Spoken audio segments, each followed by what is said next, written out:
Baik, pada hari ini saya akan melakukan keterampilan medik terapi airway menggunakan alat. Baik, yang pertama saya memberikan salam dan memperkenalkan diri. Baik Bapak, perkenalkan nama saya Dr. Ina. Saya dokter Akhirnya BG pada pagi hari ini dan melayani Bapak pada pagi hari ini. Untuk konfirmasi ini dengan Bapak Budi ya. Oke baik, selanjutnya saya akan memberikan penjelasan tindakan yang akan dilakukan dan meminta persetujuan. Baik Bapak, karena pada Bapak sendiri di sini ada keluhan dan hambatan nafas. Pada hari ini saya akan melakukan terapi airway dengan menggunakan alat pada Bapak. Sebelumnya mungkin akan sedikit kurang nyaman karena di sini saya akan memasukkan beberapa alat ke dalam hidung dan mulut Bapak dan mungkin akan sedikit sakit. Sebelumnya apakah Bapak bersedia? Baik, kalau bersedia, selanjutnya saya akan meminta pertolongan fasilitas kesehatan terdekat dan melakukan pengecekan kesadaran. Untuk pasien ini sendiri bisa dilihat, Bapak bisa mendengar suara saya Pak. Pasien dalam keadaan sadar, sementara verbal, maka selanjutnya saya akan melakukan evaluasi airway mulai dari look, listen, dan feel. Dimana di sini mulai dari looknya bisa dilihat gerakan nafas dan hembusan dadanya dari sisi samping. Di sini terlihat pada pasien sendiri gerakan dadanya simetris. Kemudian untuk listen, selanjutnya saya akan mendengarkan hembusan nafas dengan mendekatkan telinga pada hidung dan mulut pasien. Ini siapa? Baik, terdengar hembusan nafas. Kemudian feel, saya akan merasakan hembusan nafas apakah ada pot atau tidak. Oke baik, saya dirasakan hembusan nafasnya. Selanjutnya saya akan melakukan tekanan nasopharyngeal airway pada pasien. Sebelum itu saya akan melakukan cuci tangan terlebih dahulu dan menggunakan sarung tangan steril.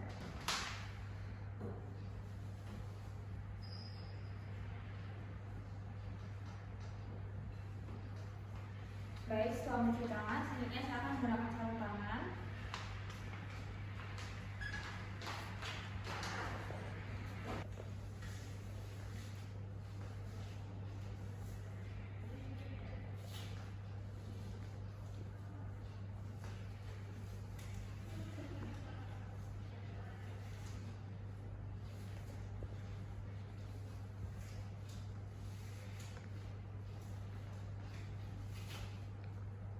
Baik, setelah mencuci tangan dan menggunakan sarung tangan, selanjutnya saya akan melakukan tindakan nasopharyngeal airway pada pasien. Yang pertama saya akan menulis nostril untuk mencari yang lebih besar dan tidak ada obstruksi seperti polip, faktor maupun pendarahan. Baik, di sisi sebelah sini. Kemudian pilih nasofaring sesuai ukuran kelingking pasien. Misi ya Bapak, saya mengukur terlebih dahulu sesuai dengan kelingking Bapak. Oke baik. Selanjutnya beri lubrikasi pipa nasofaring dengan lubrikan laut air atau dengan air. Sini sudah ada cairannya. Kita akan memberi lubrikasi ya Pak. Misi. Oke baik. Setelah diberi lubrikasi, selanjutnya posisi pasien pada keadaan netral, di mana saya sebagai penolong berdiri di sisi pasien seperti ini. Kemudian pegang pipa nasofaring seperti pensil, masukkan ujung nasofaring dengan pemiringan ujung bevel menghadap keluar seperti ini. Dan insersi dengan lembut didorong ke faring posterior. Permisi ya Pak. Dari sini saya sudah insersi dengan lembut didorong ke faring posterior seperti ini. Bila terdapat hambatan saat insersi, keluarkan pipa dan coba insersi pada sisi bersebelahan. Namun di sini pada pasien tidak terdapat hambatan ya saat melakukan insersi, maka dilakukan pada sisi yang sebelah sini. Kemudian bila pipa nasofaring menyebabkan pasien batuk atau muntah, tarik pipa untuk meredakan batuk kemudian lanjutkan. Namun pada pasien sendiri di sini tidak terlihat pasien ada batuk atau rasa ingin muntah, maka dari itu bisa dilanjutkan. Kemudian selanjutnya saya akan melakukan fiksasi pada pipa untuk memastikan pipanya di sini sudah benar ya. Kemudian evaluasi ulang untuk memastikan jalan nafas pasien paten. Baik, bisa dilihat di sini untuk nafas pasien sudah tidak ada hambatan dan jalan nafasnya juga sudah paten. Maka dari itu untuk nasopharyngeal airway sudah selesai. Baik, untuk tindakan selanjutnya saya akan melakukan tindakan oropharyngeal airway pada pasien. Yang pertama saya akan menentukan ukuran oropharyngeal airway yang akan digunakan. Di sini sudah pas. Kemudian buka mulut pasien dengan metode Perfect Finger atau scissors dengan teknik dengan jari 1 dan 2. Ini siapa? Dibuka mulutnya. Kemudian masukkan pipa orofaring dengan cekungan menghadap ke langit-langit pasien agar tidak mendorong lidah pasien jatuh ke belakang. Ini siapa? Kemudian Kemudian setelah masuk ke dalam mulut, rotasikan 180 derajat dengan ujung distal pada hipofari ini. Kemudian cara kedua adalah tanpa pemutaran dengan menggunakan mental lid untuk menekan lidah ke bawah saat pemasangan dengan memastikan lidah tidak terdorong ke belakang dan menutup airway. Setelah masuk ke dalam mulut, rotasikan 180 derajat dengan ujung distal pada hipofari. Baik, setelah masuk, selanjutnya kita akan melakukan evaluasi ulang airway. Di sini bisa dilihat perjalanan nafas pasien sudah paten dan tidak ada hambatan nafas lagi. Maka dari itu, untuk tindakan oropharyngeal airway pada pasien sudah selesai. Baik, untuk tindakan selanjutnya saya akan melakukan tindakan endotracheotomy pada pasien, di mana yang pertama saya akan menentukan ukuran ETT yang akan dipasang. Baik, ini untuk ETT yang akan dipasang. Kemudian akan dilakukan pemasangan pulsimetri untuk melihat SpO2 bila ada kemungkinan memberikan ventilasi tekanan positif dan oksigenasi. Baik, di sini saya akan memasang pulse oximetri apa kondisi. Baik, setelah itu selanjutnya posisi pasien sniffing the morning air position, di mana leher sedikit fleksi, kepala ekstensi, dan satu mata diletakkan di bawah kepala. Kondisi apa? Saya akan meletakkan mental. Kemudian lepaskan oropharyngeal airway jika sudah terpasang. Kondisi Pak, ini sudah dilepas ya. Kemudian tangan kiri memegang laryngoscope.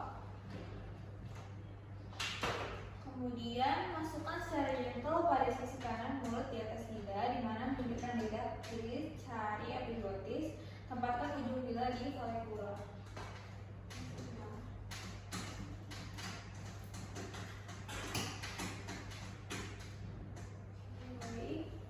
Dengan alat laryngoscope, hindari mengukir gigi bagian atas, karena hal ini akan mengangkat epiglotis sehingga apika vokalis terlihat. Warna terlebih terlihat. Bila tidak terlihat, minta bantuan asisten untuk melakukan word maneuver, back up, right pressure pada kaki laryngo, cricoid sampai terlihat apika vokalis. Baik, di sini dapat terlihat apika vokalisnya. Kemudian masukkan ETT melalui sisi kanan mulut, bimbing ujungnya masuk trakea sampai ke ETT melewati apika vokalis dengan kedalaman 23 cm pada laki-laki dan 21 cm pada wanita dewasa. Baik, pada pasien ini, pasien adalah laki-laki, maka dari itu masukkan hingga kedalaman 23 cm pada pasien ini. Baik, di sini kita akan masukkan ETT sampai kedalaman 23 cm. Oke, baik, setelah kedalaman 23 cm, selanjutnya kita akan memuat pipa ETT dengan alat ventilasi seperti valve mask yang terhubung dengan oksigen flow sekitar 10-12 liter per menit. Oke, baik, setelah terhubung, selanjutnya kita akan mengembangkan kit ETT secukupnya sampai tidak kebocoran udara dengan speed 20 cc berisi udara.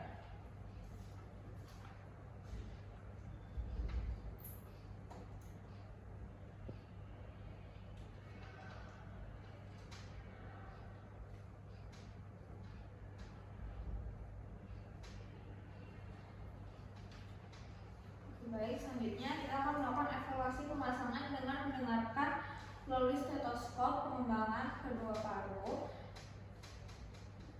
Nah, di mana bila hanya terdengar suara pada salah satu paru, berarti masuk ke salah satu bronkus, kempeskan tube dan tarik ET-nya, dan kemudian kita akan mengulangi evaluasi.